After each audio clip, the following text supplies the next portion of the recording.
मेरा सर जी मुंशी अब्बास ने गंदा ताल्लुक से अच्छा, किस तरह का ताल्लुक था और कब से था? तकरीबन साल हो गया। अच्छा, जिस्मानी ताल्लुक था, एक दूसरे को मिलते थे? हाँ जी, अच्छा, कब से मिल रहे थे दोनों? साल हो गया। कभी किसी ने देखा तो नहीं? नहीं सर, चाचू देखा अच्छा, 12-1 का होना था। रात के 12-1 बजे? हाँ जी, फिर चाचू ने देख के उस वक्त आप दोनों को रोका नहीं? नहीं सर जी, फिर मैं गया घर, छुट्टी थे सर जी। हम्म। ਉੱਥੇ ਪਿਸਤੌਲ ਲੈ ਆਂਦਾ ਤੇ ਉਹਨੂੰ ਕੁਰਸੀ ਤੇ ਬੈਠਾ ਹੀ ਸਰ ਜੀ ਉਹਨੇ ਮਾਰਿਆ। अच्छा, गोली मारी थी? हाँ जी, कितनी गोलियां मारी थी?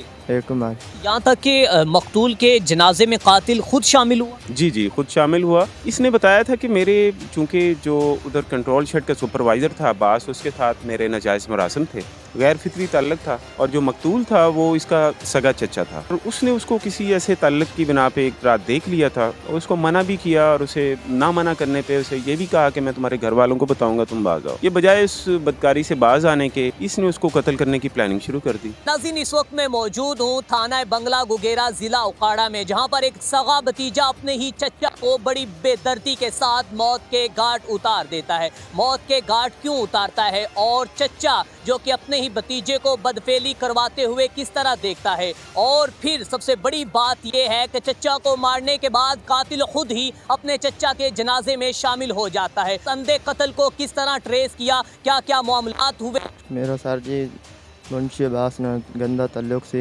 अच्छा, किस तरह का ताल्लुक था और कब से था? तकरीबन साल हो गया। अच्छा, जिस्मानी ताल्लुक था? नहीं सर जी। जिस्मानी था ना, आप तो उसमें मिलते थे दोनों, हाँ जी, एक दूसरे को मिलते थे? हाँ जी, अच्छा, कब से मिल रहे थे दोनों? साल हो गया। साल से मिल रहे थे, कभी किसी ने देखा तो नहीं? नहीं सर, चाचू देखा। अच्छा अच्छा, जब यहाँ पर आए थे तो पहले जिस्मानी ताल्लुक कायम करने पर उसने आपको रजामंद किया था या आपने उसको किया था? उसने किया था। उसने किया था। क्या कहा था उसने? कोई पैसों का लालच दिया था? हाँ जी, फिर आपने क्या कहा? कुछ भी नहीं किया। अच्छा, फिर जिस्मानी ताल्लुक कायम हो गया, फिर क्या हुआ, आगे क्या हुआ, बोलो। फिर ने चाचू देख लिया सर जी। अच्छा, चाचू भी इधर रहता था? हाँ जी, अच्छा, वो भी इधर काम करता था? हाँ जी, अच्छा, क्या टाइम था जब चाचू ने देखा था? 12-1 का होना था। रात के 12-1 बजे? हाँ जी, अच्छा, और उसके साथ आप जो कि नाजायज़ ताल्लुकात जो थे वो जिस्मानी ताल्लुकात कायम कर रहे थे? हाँ जी, ठीक है, फिर चाचू ने देख के उस वक्त आप दोनों को रोका नहीं? नहीं सर जी। फिर क्या हुआ? चाचू ने किया तेरे घर दस लेना में। अच्छा, मैंने कहा भाई ऊंची बोलो थोड़ा सा। तुसी नहीं दस लगना। अच्छा, आपने धमकी लगाई, आप नहीं बता पाओगे? हाँ जी, ठीक है, फिर मैं गया घर, छुट्टी थे सर जी। ਉੱਥੇ ਪਿਸਤੌਲ ਲੈ ਆਂਦਾ ਤੇ ਉਹਨੂੰ अच्छा। ਕੁਰਸੀ ਤੇ ਬੈਠਾ है अच्छा, पिस्तौल कहाँ से लिया था? उधर ही लाया घर दोस्त घर कहाँ पे आपका? दोस्त को बावलपुर। अच्छा, दो से पिस्तौल लिया? हाँ जी, अच्छा, ठीक है, लेके आ गए, रास्ते में पकड़े तो नहीं गए? नहीं सर ठीक है, लेके आ गए, फिर क्या हुआ? ਉਹਨੂੰ ਕੁਰਸੀ ਤੇ ਬੈਠਾ ਹੀ ਸਰ ਜੀ ਉਹਨੇ ਮਾਰਿਆ। अच्छा, गोली मारी थी? हाँ जी, कितनी गोलियां मारी थी? एक मार। अच्छा, उस वक्त तरस नहीं आया, कोई रहम नहीं आया कि मैं इतना बड़ा कदम उठा रहा हूँ, अपने चचा को कत्ल कर रहा हूँ? नहीं सर। 9 माह पहले का वाक़या है, जनवरी 2023 का वाक़या है। यह हमारे एक गांव है वहाँ सही की, वहाँ पे ये कत्ल हुआ था। कंट्रोल शेड की लेबर थी, ये सरफराज जो मकतूल था ये लेबर में शामिल था। इसका एक रात कत्ल हुआ, वो जनवरी का ही मुकदमा दर्ज है, और तब से पुलिस एफर्ट कर रही थी, को खातिर खा कामयाबी नहीं मिली थी। 1-1.5 माह पहले जनाब RPO साहब सहीवाल और DPO साहब उकाड़ा ने दौरान मीटिंग एक स्पेशल टीम तश्कील दी। उन्होंने कहा कि ये कत्ल ट्रेस होना चाहिए हर हालत में, इस पर दोबारा जो है वो स्किल्स अप्लाई की जाएँ।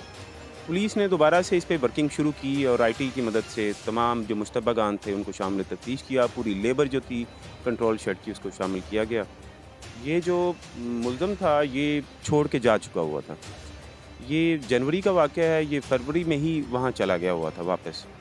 अब दोबारा जब हमने IT की मदद से इसको मुश्तबा बनाया तो इसको बुलाया गया, ये लेकिन मुतअद्दिद दफ़ा बुलाने पे नहीं आया, और बिल आखिर इसको ला के इंटरोगेट किया गया तो उसका ट्रेस हो गया। क्या इसने बताया आपको, क्या जो कि हक़ाइक़ सामने आए, क्यों कत्ल किया? इसने बताया था कि मेरे चूँकि जो उधर कंट्रोल शेड का सुपरवाइज़र था अब्बास, उसके साथ मेरे नाजायज़ मरासम थे, गैर फितरी ताल्लुक था, और जो मकतूल था वो इसका सगा चचा था, और उसने उसको किसी ऐसे ताल्लुक की बिना पे एक रात देख लिया था, और उसको मना भी किया, और उसे ना मना करने पे उसे ये भी कहा कि मैं तुम्हारे घर वालों को बताऊंगा, तुम बाज आओ। ये बजाय उस बदकारी से बाज आने के इसने उसको कत्ल करने की प्लानिंग शुरू कर दी। और बाद में प्लानिंग की, पिस्टल हासिल किया, पिस्टल हासिल करके उस रात उसे मार दिया और बाद में ख़ुद भी रोने पीटने लग गया और ख़ुद भी वारसान में शामिल होके जनाजे में भी शामिल हुआ। यहाँ तक कि मकतूल के जनाजे में कातिल खुद शामिल हुआ। जी जी, खुद शामिल हुआ और उसने हर तरह की ड्रामाबाजी की कि हम इतनी दूर से लेबर के लिए आए हुए हैं।